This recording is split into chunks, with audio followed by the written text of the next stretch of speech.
Hey guys, how's it going? Thad here with Shoemaker Guitar Works. And so we're moving on with the 1930s Gibson here. And I got that brace glued, and I got that brace glued. And everything's nice and sturdy now. It's glued all the way across and in position as to where it's supposed to be. There's one more brace on the top I've got to glue, but before I do that, I want to get this bridge put back into place because that's going to help flatten out that top some, and I really think that's going to be beneficial to me. And so I've got my bridge clamp set up out, and I've got to start by getting any of this old hide glue crap off of here.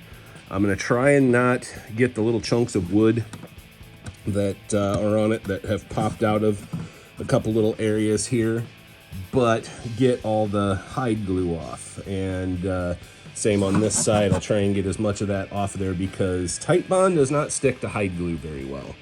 So I think once I get that done and get the bridge clamped on, that it's going to straighten out that top a little more. It's still going to be a little bit of a belly up here. That's just, the wood is warped. There's not a lot I can do about that, but we're trying to make it as stable as we can and as playable as we can. So that's where we're at, and I'll bring you back when it comes time to putting the bridge on the guitar. All right, so I've got the bridge scraped of almost all the hide glue. And one thing, if you can see all those kind of scratches going every which way on it, I do that to every bridge I glue because it gives the glue something to tooth to. Because rosewood, ebony, they're very naturally oily woods, so glues don't always stick. And I also kind of try and do the same to the actual bridge area where I stick it. But this I think is going to be rough enough once I get the rest of this old hide glue stuff off of there that it should be fine. All right, so I got my cap here with the glue in it, got my glue brush, got my bridge. As you can see, I roughed it up, and we're getting ready to put that back on there, something like so. One thing I did have to do, and I did a sloppy quick job of it, but had to slot out my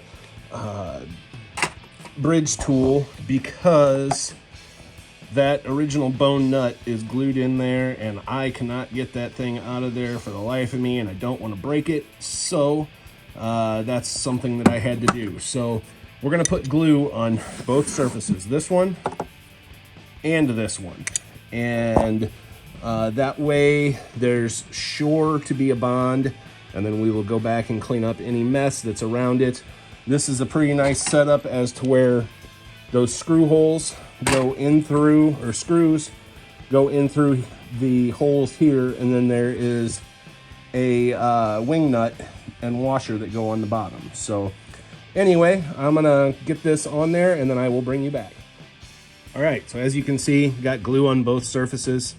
I'm not really worried about being messy on this because I'll clean it all up. I've got Tubbo towels to clean that up, and it works really good for cleaning off the excess glue.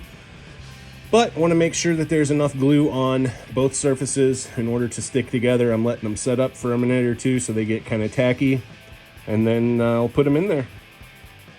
All right, so got my clamp on there, and this is how this works.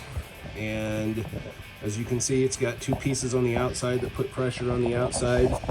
The two bolts here put the pressure in the middle, and it brings it down. I'm also going to try and put a clamp here in the middle just to give a little extra stability.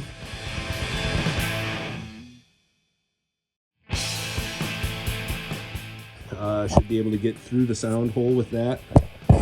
Don't know if you'll be able to see, but yeah, you can. There's the wing nuts that are in there that are holding it. And so, yeah, now I just got to go through, clean up all my squeeze out, and make sure everything's tight and try and get a clamp in the center. If not, it's no big deal. It's mechanically connected, so that's all that matters. So anyway, all right, so We got the top all cleaned up. You can see the little tiny glue line running all the way across.